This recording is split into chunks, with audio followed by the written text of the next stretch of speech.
Welcome to the deep dive. Today, our mission is really to cut through all the noise surrounding the July 2025 market review. Yeah, there was a lot going on. Exactly. So we've gone through that stack of sources you provided, articles, research, notes, and we're going to pull out the most crucial bits, the surprising facts, to make sure you're really up to speed. We'll be getting into market performance, those all-important corporate earnings, and of course, the huge influence of AI last month. And it's important to remember, July wasn't just headlines flying around. It felt like the market was genuinely reacting to, well, better fundamentals, a more stable economic picture overall. Okay. So we'll try to connect those dots for you. The rally, the innovation, what was happening globally. It all kind of came together. All right, let's jump right in then. Let's start with the overall market performance. Where did things stand? So July 2025, the upward trend just kept going, right? The equity markets continued their climb. That's right. The S&P 500, for instance, was up, what, 2.2%? And it hit 10 new record highs. Pretty impressive. 10 records, yeah. Significant. And the Nasdaq composite, well, that really flew up 3.7%, shows that tech and AI dominance isn't fading. Not at all. Still very much the leader there. The Dow was a bit more sluggish, only up 0.2%, while the Russell 2000, the small caps, managed a decent 1.7% gain. And what's really significant there, I think, is that those gains suggest investor confidence wasn't just in the big tech names. It seemed to be broadening out a bit. Okay, so not just the usual suspects carrying everything. Exactly. It Yeah. felt like the market was responding to actual improvements, better fundamentals, maybe a clearer path from the Fed, not just reacting to the day's news cycle. It was this convergence of factors, really. Right. Things like consumer spending holding up, inflation maybe easing off a bit. Precisely. And that breakthrough innovation, especially in AI, all hitting at roughly the same time, it created a really fertile ground for growth. Okay, so if that's the big picture, what specifically was fueling these gains? The sources we looked at really hammered home earnings season. How critical was that? Oh, earnings were absolutely pivotal in July. We saw this wave of positive surprises, especially from the big large-cap tech companies. Like who? Well, you had Microsoft showing really strong growth in Azure, their cloud business. Meta bounced back strong with ad revenue. Right, I saw that. And NVIDIA, just a blockbuster quarter, really cemented their lead in AI chips. Even Amazon looked good in logistics and retail. Wow, okay, so quite broad strength there, especially in tech. Definitely. And it reinforced that story of consumer resilience, too, with Amazon's results. So when these companies, particularly the giants, don't just meet expectations but beat them and give positive guidance, what's the signal there beyond just good news for that stock?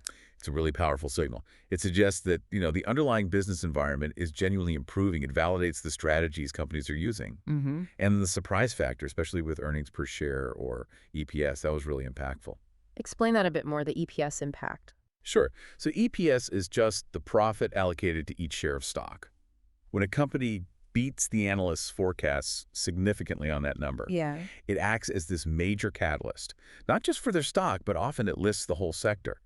It implies profitability is maybe deeper or better than people thought. Okay, so it leads to analysts rethinking their valuations. Exactly. Upward revisions in valuations, more investor appetite for that whole industry.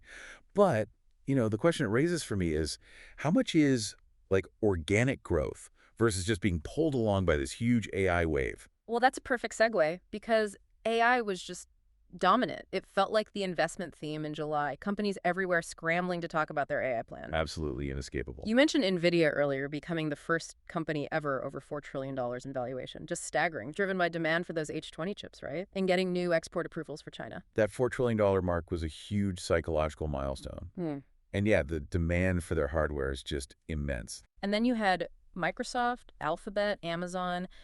Together, they added what? Over $500 billion in market cap in just the last week of July. Incredible numbers. It does make you think about the late 90s internet boom, that same kind of investor euphoria. It does feel a bit like that. But, and this is important, it immediately raises concerns about valuation concentration. Are too many dollars chasing too few stocks? Right. And how sustainable are these valuations? Exactly. When you look at metrics like the price-to-earnings ratio, the PE, for some of these AI leaders, the PE ratios are way, way above their historical averages and certainly above the broader market. So basically, investors are pricing in massive future growth already. They absolutely are, which is fine if it happens. But it also makes these stocks really vulnerable if those super high expectations aren't met or if, competition suddenly heats up more than expected. Which brings us right to that key question. How do you balance the genuine excitement around real innovation with, well, being careful? It's the $1 million question, isn't it? Or maybe the $4 trillion question now. Maybe. Okay, shifting gears slightly. Outside the market itself, trade policy seemed to play a helpful role in July. Things calmed down a bit there. They did, yeah. Those developments helped ease some investor anxiety. Yeah. Definitely contributed to the positive tone. What specifically happened? Well, the U.S. postponed some planned tariffs on European goods. That was significant. And then they finalized trade agreements with Japan, South Korea, and China. Okay. And tariffs are essentially taxes on imports, right? So postponing them helps. Exactly.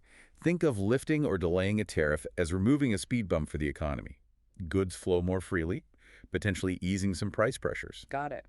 And these moves, taken together, signaled a shift maybe from confrontation towards more cooperation on trade. That reduces uncertainty in a big way for global companies. Which investors like. Less uncertainty, better visibility. Precisely. And you saw that reflected elsewhere. The IMF actually upgraded its global growth forecasts around that time, partly citing better trade dynamics. For investors, it just lowers the perceived risk, which helps support stock prices. Makes sense. Now, even with the overall market up, you mentioned earlier gains weren't even. Let's look at sector performance. That tells a story, too. Always does. Sector rotation is fascinating.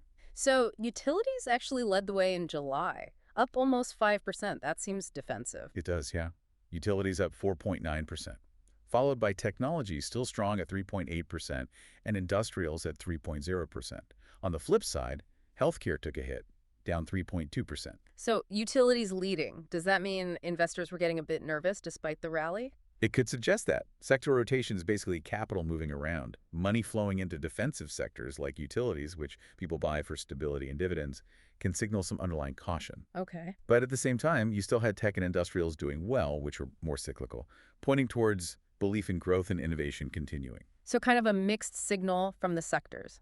A little bit, yeah. It shows investors are maybe hedging their bets, enjoying the growth ride, but keeping some stable anchors too. Understanding these flows helps you see where opportunities and maybe risks are building up. All right, let's talk interest rates. The Fed, always a big focus. They held rates steady in July, right, in that 4.25% to 4.50% range. Correct. No change in the target range. But the interesting part was the dissent. Two members wanted to cut rates. That hasn't happened much recently. No, that was the most dissent we've seen since, I think, 1993. It definitely reflects some real uncertainty within the Fed about the right path forward. Yeah. And meanwhile, bond yields were actually rising. The 10-year Treasury ended July at 4.38%. Right. So rising yields usually mean investors are expecting inflation to stick around, or maybe that the Fed will have to delay rate cuts for longer than hoped. And higher yields mean. Well, bond prices fall when yields rise. And importantly, it means borrowing costs go up for businesses, for consumers buying houses or cars. That can slow things down. So it puts pressure on stocks, too, especially growth stocks. Definitely. Growth companies often rely more on borrowing. So the Fed's stance, plus that dissent, it really highlights this delicate balancing act they're trying to pull off. Control inflation, but don't stall the economy. A tightrope walk, for sure. And speaking of borrowing costs, let's look at the housing market. That seemed pretty mixed in July, too. Very mixed signals, yeah. New single-family home sales were actually up slightly, 0.64%. But sales of existing homes fell, down 2.72%. Right. But prices, the median price for an existing home hit another all-time high, $435,300. Exactly. And mortgage rates were still pretty high. The 30-year fixed around 6.7%, the 15-year near 5.85%. So what does that tell us? Sales down, prices up? It paints this picture of a sort of two-speed market. Those high mortgage rates are definitely hitting affordability. It's harder for buyers, especially first-time buyers, to afford existing homes. That's why those sales are down. But the fact that prices are still rising and new home sales edged up, it suggests demand is still greater than the available supply, especially in places people want to live. Builders might be offering incentives on new homes, too. So it points to supply issues keeping prices high, maybe more than just pure demand. I think that's a big part of it. Persistent supply constraints in housing. And it gives us clues about consumer confidence. People are still buying if they can find something, and those underlying inflation pressures. Interesting. Okay, let's zoom out now. The global picture. How did the rest of the world look compared to the U.S. in July? Well, global equities were kind of mixed. The MSCI ACWI, a broad global index, did rise for the fourth month in a row. Okay, positive overall then. Yes, but digging deeper, non-U.S. stocks actually declined overall. The U.S. market really pulled that index higher. Ah, okay. So U.S. leadership continued. Very much so. Interestingly, emerging markets generally did better than other developed markets, and China led the way there, likely boosted by that trade optimism we talked about. Right. And the U.S. dollar. The dollar actually strengthened in July for the first time in 2025, probably helped by the solid U.S. economic data and maybe some investors seeking safety. And a stronger dollar is good or bad. Well, it's both. It's a double-edged sword. For you as a U.S. consumer, it's generally good imports get cheaper. Okay. But for U.S. companies that sell goods overseas, it hurts them. Their products become more expensive for foreign buyers, which can cut into profits. Right. And it impacts multinationals reporting earnings back in dollars. Exactly. Currency moves affect earnings. They affect commodity prices. A stronger dollar often pushes down gold and oil prices, and they influence where global investment capital flows. So yeah, tracking the dollar is crucial for global investors. Okay, last main area, investor psychology, the human element. How are people feeling in July? You know, surprisingly calm on the surface. Really? Despite all the AI hype and valuation concerns? Yeah. The VIX index, which is often called the fear gauge, it stayed pretty low, hovering around 17. That suggests relatively low fear, stable expectations about the near future. Huh. And consumer sentiment? Also improved. Rose to a 5-month high, likely helped by those easing trade tensions and the feeling that the economy was holding up okay. So calm on the surface. But were there warnings underneath? There were. Some market strategists were definitely starting to use the B word bubble territory regarding some of the AI-heavy stocks. Right. And that's the key distinction. When optimism gets too high, when everyone feels confident, markets can become complacent and vulnerable to sudden shocks or corrections. So the low VIX might not have been entirely good news. It's something to watch. The VIX is like that barometer for emotion. Low readings mean confidence, maybe even overconfidence. High readings mean anxiety. Paying attention to sentiment is vital because, let's face it, emotions drive markets just as much as fundamentals sometimes. It helps you manage risk, avoid getting caught up in herd behavior. Which again raises that question. How do you balance the real excitement with, staying grounded and cautious, especially when the surface looks so calm? It's the perpetual challenge in investing. Okay, let's try and unpack all of this then. We've covered a lot of ground for July 2025, record highs, this incredible AI story unfolding. Euphoria is maybe not too strong a word for some of it. Right, but also these underlying signals from the Fed dissent, the housing market, sector rotation, global divergences, it feels like a real mix. Absolutely. A clear balance between genuine innovation and corporate strength on one side. Yeah. And these subtle but important warnings just beneath the surface on the other. So summarizing the month, resilience, but complexity. I think that's fair. July was really a testament to the market's resilience, its ability to adapt. But it's also a powerful reminder that things are rarely simple. Understanding why things are happening, not just what is happening, is so important.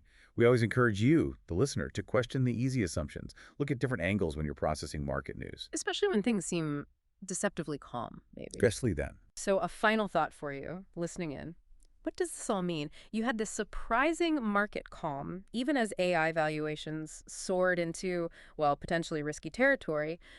What does that apparent disconnect tell you about growth versus risk right now? How much faith should we put in that surface calm when so much is clearly shifting underneath and really is a delicate balance, isn't it? It is. And figuring out where things are headed next means going beyond the headlines. It requires that deeper dive into the psychology, the data, all the nuances we've talked about today.